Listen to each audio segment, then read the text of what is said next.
remember who we are.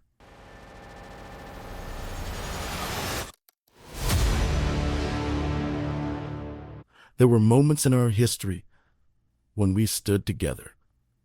Not perfectly, not without flaws, but together.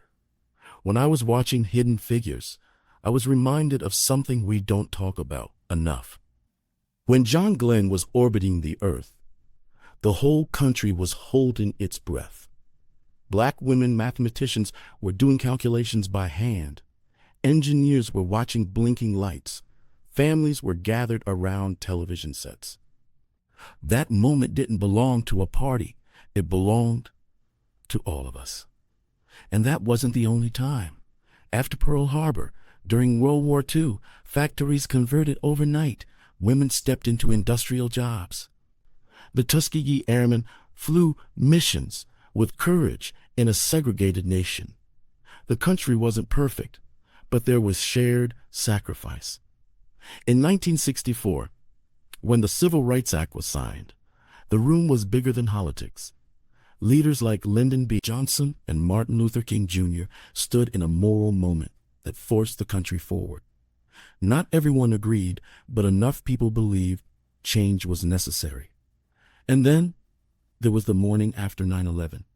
Strangers hugged in airports. Blood banks overflowed.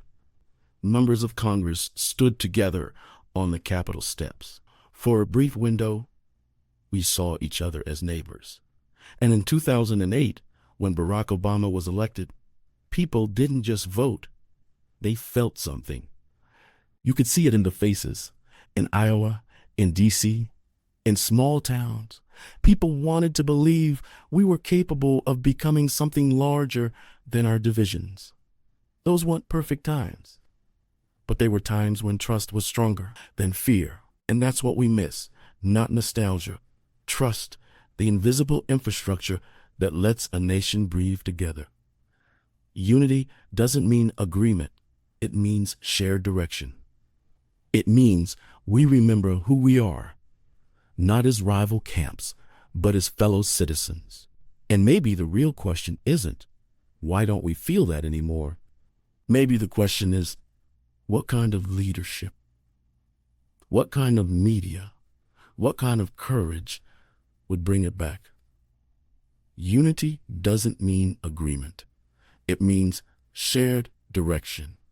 It means we remember who we are, not as fragments, but as one fabric. And fabric can tear, but it can also be mended.